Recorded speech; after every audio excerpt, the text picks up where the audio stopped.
and welcome to Strength-Based Marketing. I wonder if during this time period of 2020, if you've had basically a shock to your identity. We're not able to do the things that we used to do. I remember back in March, I got a recall notice. I was on a speaking trip 5 days through the north central US. You're coming home. Just like that, everything changed. 48 hours later, we're doing more internet stuff. Now, this is the new normal. But if you have had a bit of the identity shock, because aren't we what we do? Isn't what our life is about, as especially as guys, that we are what we do, right? I mean, two questions guys ask all the time. Who are you? What do you do? And those are tied together in our psyche at such a deep level. And my guest today, Steve Gallegos, is amazing. We met years ago and kind of did our different things and crossed paths again.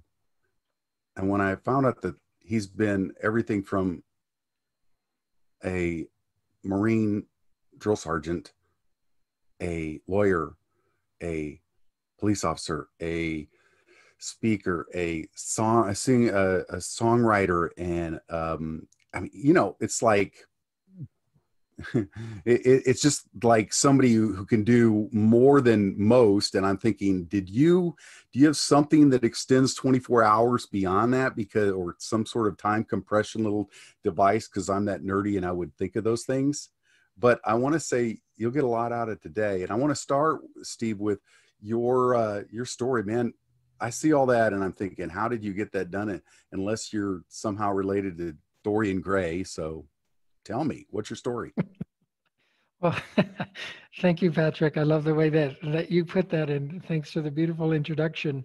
I get this question a lot because people look at my CV, my resume, my credentials, the things I've done, and they, wonder, how many lives have you had? Because many people, they can only see themselves doing one thing, and this is, we grew up in that time, right? You and I we're baby boomers, right? And so we were still born with the idea that you go to work for a company and you stay there for 40 years, retire and get a gold watch, and then you go sit on a curb somewhere on a rocking chair.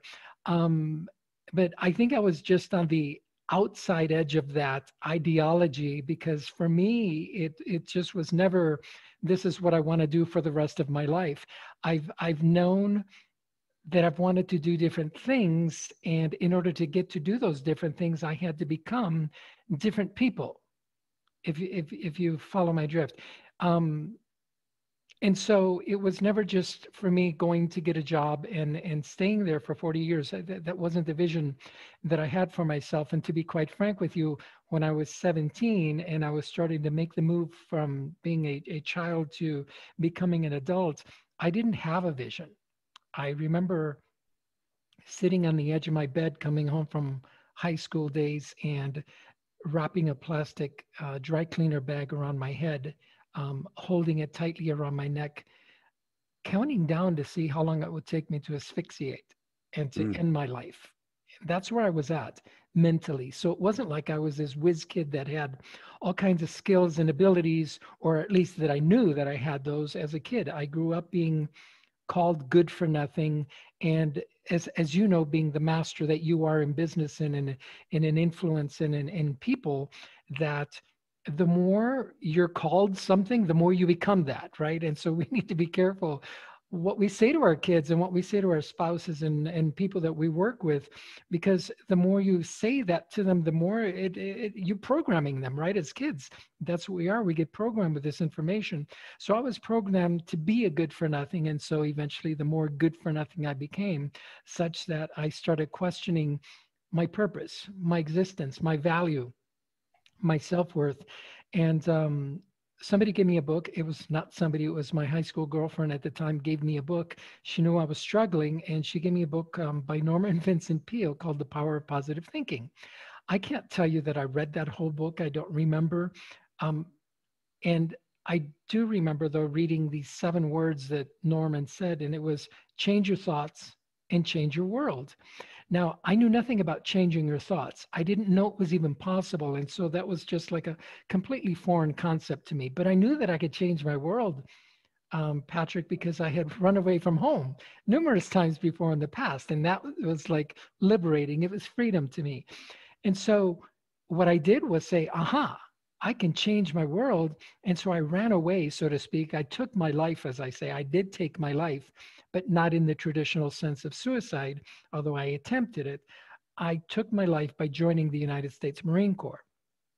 And I do want to correct you. I would have become a drill sergeant, but that wasn't my mission. And so I was a Marine sergeant, but not a drill sergeant, because those are like it's like saying I'm a boxer and then I'm Mike Tyson, right? That's the difference between just being a good Marine and then being a Marine drill instructor. That's like, whoa, that's like the Mike Tyson of the Marines. So anyway, so I joined the Marine Corps, and in that 13-week period of time of boot camp, I learned that everything that I'd been programmed with was crap. That was bullshit. It was lies. I was good at a whole bunch of things. And my first life lesson came to me because there were 3 other young Marines there, 2 from New York, 1 from Florida, who were primarily Spanish speaking. And Patrick, they were having trouble with the academic portion of the Marine Corps training. And what most people don't know, it's becoming a Marine is more than just being able to kill people and shoot things and blow things up. You have to be smart. You have to be intelligent. And so if you don't make it through the academic portion, it doesn't matter how many people you can take down with a single blow, you're not going to make it. And so nobody asked me, nobody suggested it, nobody recommended it. But I took it upon myself to say to these 3 guys, I say, listen, let me help you. And so we would go into the showers at night after everybody else, lights out, everybody had gone to bed. We would get out of bed. We would go and sit in the cold, musty, wet tile floors in Parris Island, South Carolina barracks. And we would go over that day's lessons. I would translate it from English to Spanish, and we would have a discussion about it. And then I would have them give me the information back in English so that I knew there was a connection between the material and them, their understanding. And about a week or so into this, one of the drill instructors heard us. He must have woken up. It was 2:30 in the morning or so. He hears voices coming from the showers, right? What could possibly be happening at 2:30 in the morning? Bunch of young Marines in the showers, right? So, of course, he put on his battle gear on, and he comes storming on, yelling and screaming and cussing and just bringing the roof down, thinking that he was going to catch us doing something stupid. And what he found was 4 of us sitting on the floor, shivering because we're holding our books and scared to pieces because this guy's coming and yelling, or what the heck, and all this stuff. And so I stood up, at attention, told him what we were doing. He looks at us like, really? Okay, carry on. And so this went on for the remainder of boot camp that we did this. And at the end of the 13 weeks, when we had our final exam, I scored number 1 in the class, and my 3 buddies scored in the top 10. And as a result of that experience, I was awarded the equivalent of the valedictorian. It's called the Marine Honor Man, the platoon honor man. You're given your dress blue uniform as an award, plus your first rank of private first class. And this to me was like my biggest life lesson at that point. It was like, wow, it taught me so much that if I help other people achieve what they want, I can get something that I want without asking for it. And so that really started me off on a journey of exploration and constantly leveling up and helping people, right? Doing things, putting myself in a position to help people. And that's why I became a police officer afterwards. I served 4 years in the Marine Corps, became a police officer. While there, I was wanting to be the next Julio Iglesias. That was my my dream at the time, partly because of actually it all had to do when I was a child. I told you I was good for nothing, yet there was one thing that I could do, Patrick, where everybody paid attention, they clapped, they applauded, and they wanted more, and that was when I opened my mouth to sing. And so, like a Pavlov dog, I thought that the way you get love is by singing and entertaining people. So that's what I wanted to do, right? I thought I wanted to be a stage singer, super international recording artist, not because of wanting to be a superstar national recording artist, but because I got love and admiration and respect from the audience. So anyway, so I embarked on that career when I was still in the Marine Corps.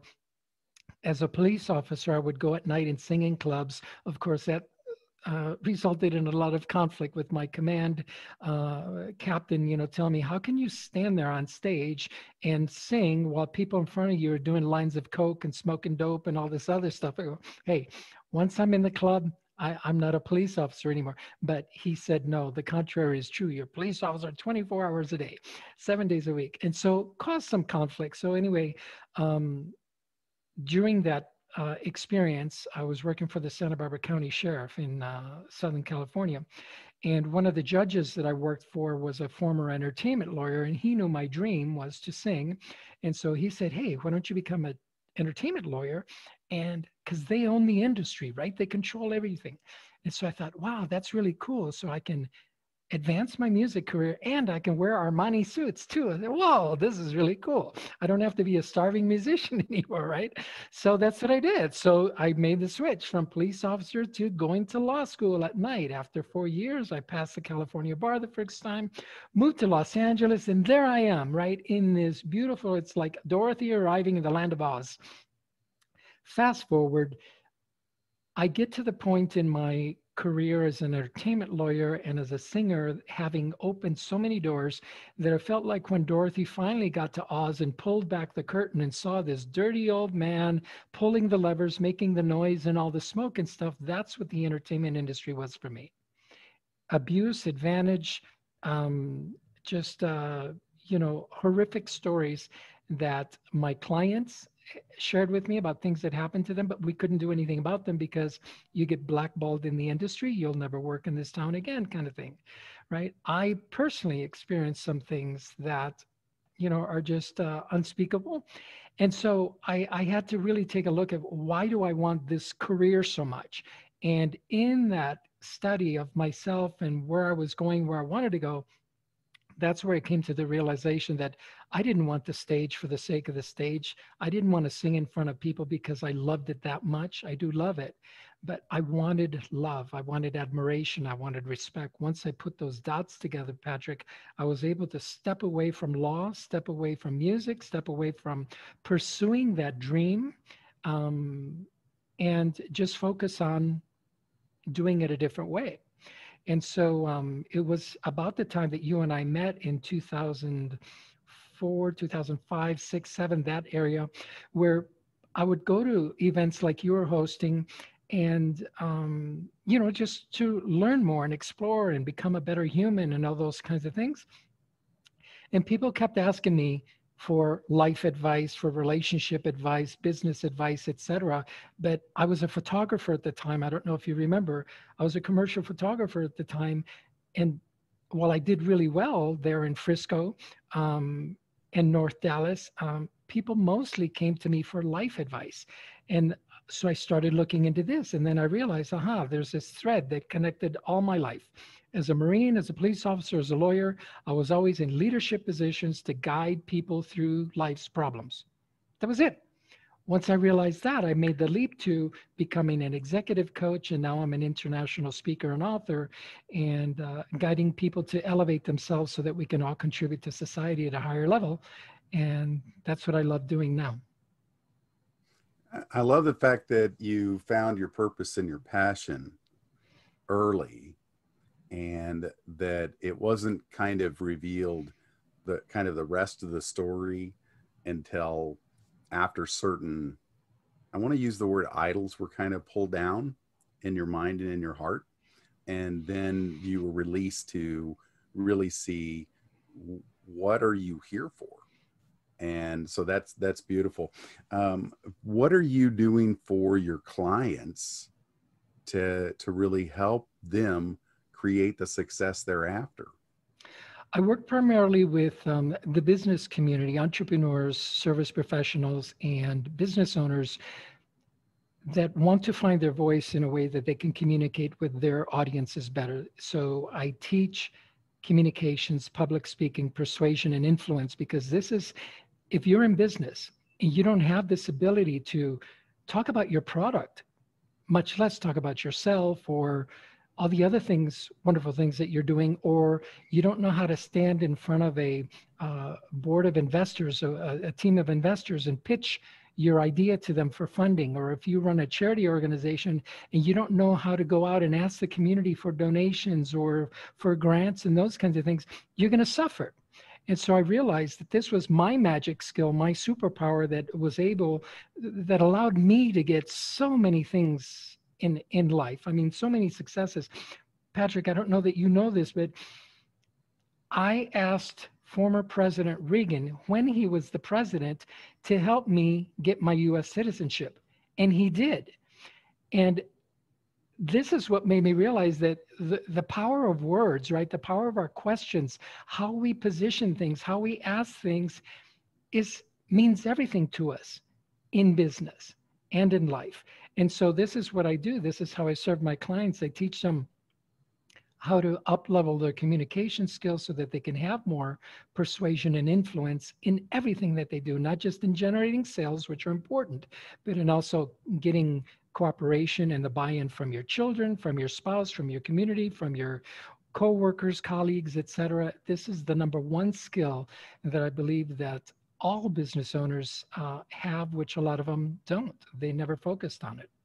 I think it's amazing how many times people miss that, whether you're in leadership or you're in sales or you're married or you have kids, one of the greatest lessons that you can learn is to become a master influencer, and really study influence. And whether, you start with Cialdini's book or you go through, so many of the other materials that are out there, I love the fact that as people really do find success in their life, I find that the ones that are the most successful, the best leaders, the people that have the greatest impact are the ones that can communicate in a way that influences others to take action. Correct. And so I love that. So I'm curious, if you were to just kind of draw a circle around who is your ideal client, who really, having heard a bit of your story and realized that you've recreated yourself a number of times, but you've honed in on the purpose and how important that is. And then you've honed your skills as a trainer of influence and persuasion. Who would you say these are the people that I attract the most and that I can do the most good for? It's the business owner, entrepreneur that has been in the trenches now for about 3 to 5 years. So they're kind of making inroads into it, but not really having the impact that they want to create.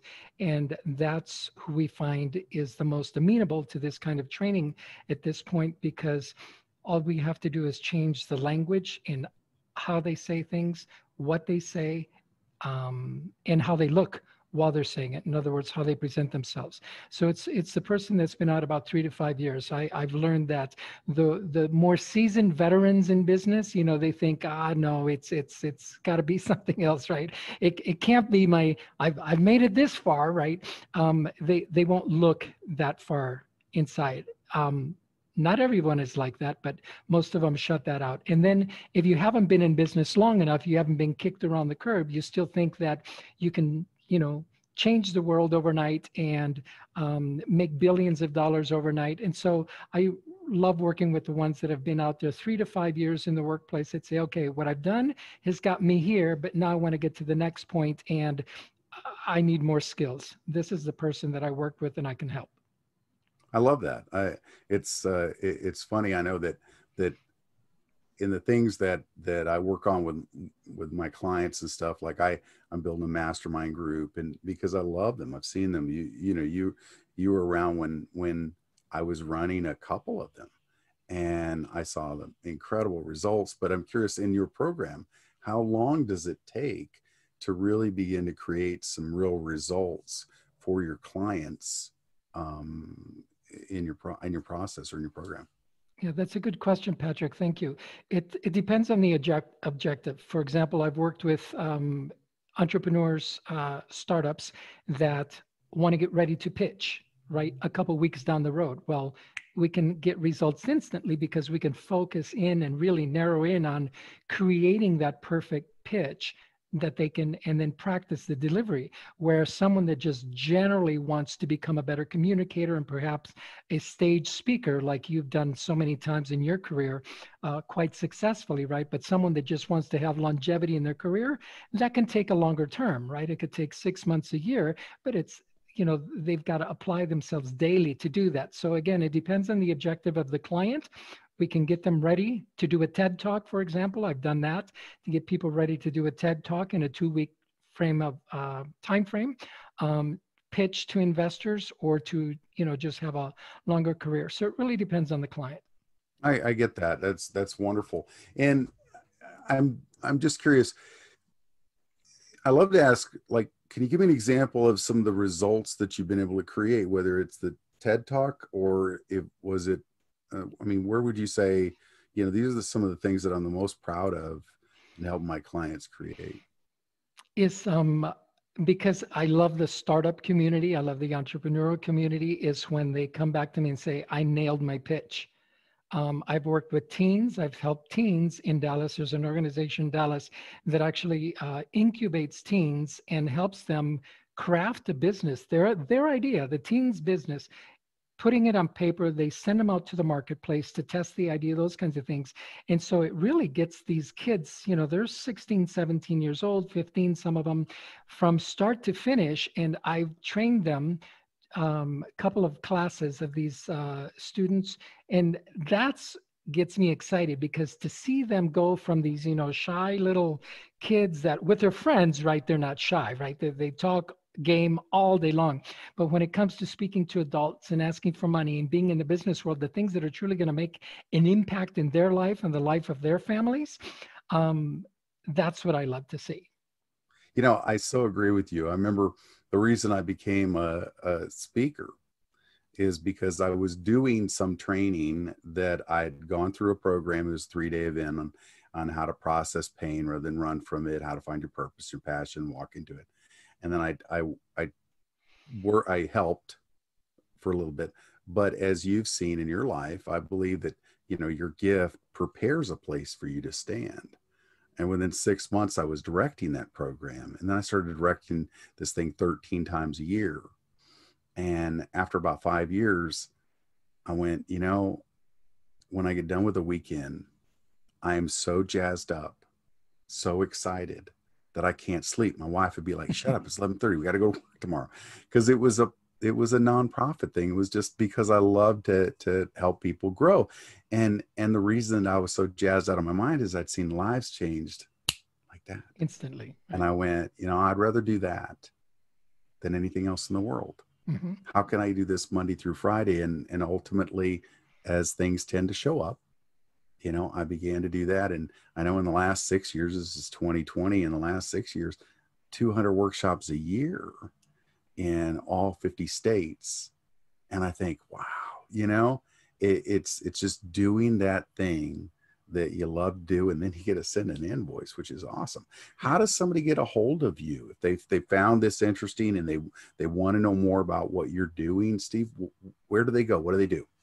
Well, I do have a website, steviegsuccess.com, but most people that I connect with are either through Facebook. They'll join me on Facebook and then send me a, messenger message. But I'm also on a platform called Be Connected, which is a new platform that connects global business professionals from all over the world. In fact, I'm one of the master coaches for that organization. So I spent a lot of time with the community on that platform, developing training for the business professionals that the organization serves. Now, I will post those in below the video. So that's wonderful. And I guess I'd love to say this as this has been a quick interview. It's been wonderful having you here, but I want to know if you were to reach out and say just something to somebody who is been affected by COVID-19, what would you want them to know right now to give them hope? To give them hope. The message that I want you to have to walk away with is never confuse who you are with what you do. Never confuse who you are with what you do. And if I can explain that for a Please second, do. You got time. thank you. We go into business, we go into careers, we go into jobs, and we become, I remember I became a lawyer. And so my whole world was, what do you do? I'm a lawyer. I'm a lawyer. I'm a lawyer. I'm a doctor. I'm a this. I'm a that. I'm a that. Recognizing that we're not that. You are a loving, understanding, compassionate, creative human being that can overcome so many struggles. But if we place ourselves in this box that I am a lawyer, I'm a plumber, I'm an engineer, and then we limit ourselves, right? They can be money making businesses, jobs, opportunities, whatever that case may be.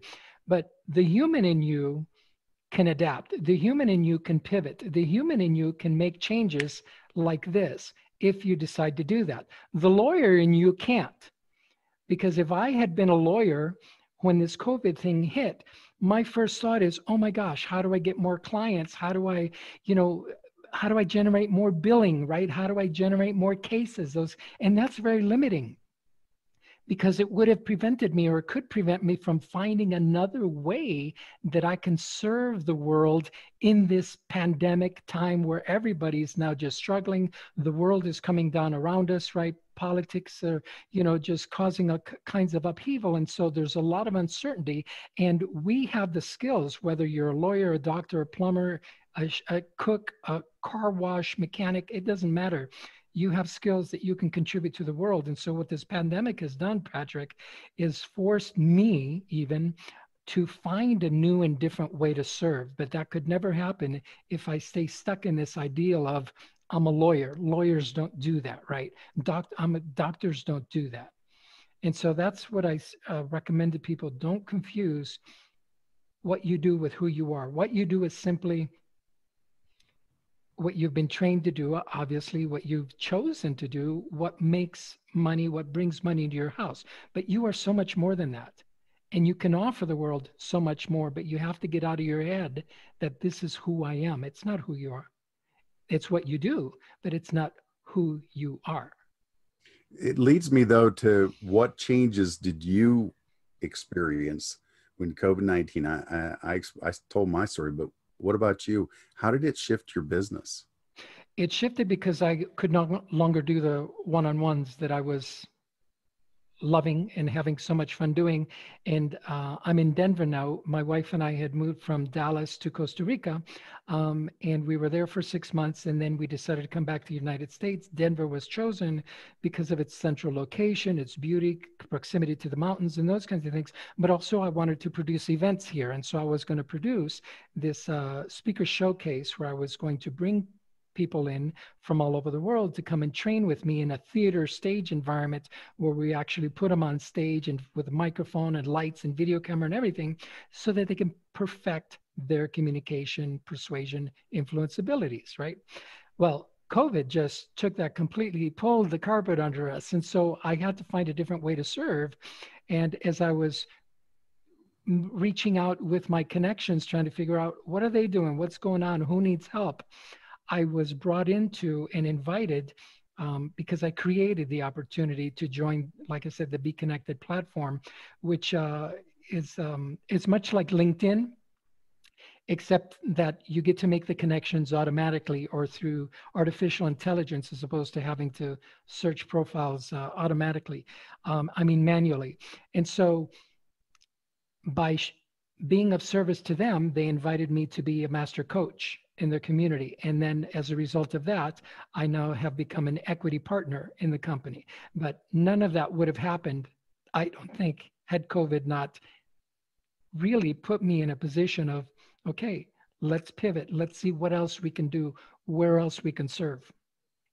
That's beautiful. That's beautiful. I know I had kind of the same things that I'd been preparing to try to shift out of just, being on contract to go all over, and had set up a website for Constant Prospect site, and my book, yay, got my book out, Strength Based Marketing, i.e. name of the show, and then started this podcast, as well as being able to just say, okay, this is a wonderful way to not only meet people but actually build value in the encounter. And that, by the way, I'm pretty certain that some of you just see, why am I doing the show is twofold. It's fun, it's entertaining, I guess. And the third thing is it's like, I like to call it, it's like networking on steroids with teeth, Mm-hmm, mm-hmm. because it's a beautiful way to give massive value without really expecting anything. And yet you, the viewer, get to meet another one of my friends, another one of the experts that I bring onto strength-based marketing, because I want to help business owners level up, to pivot, do whatever it takes to get through this storm.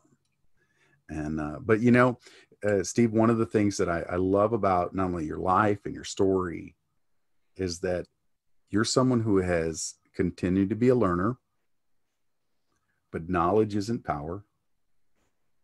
It's knowledge with application that's power. And so as we close off today's show, I just want to remind everybody, look, you learned a few things, but it's information with implementation creates transformation. I'm Pat Dewar, Strength Based Marketing. It's been a pleasure having you, Steve, and we'll see y'all next time. Thank you, sir.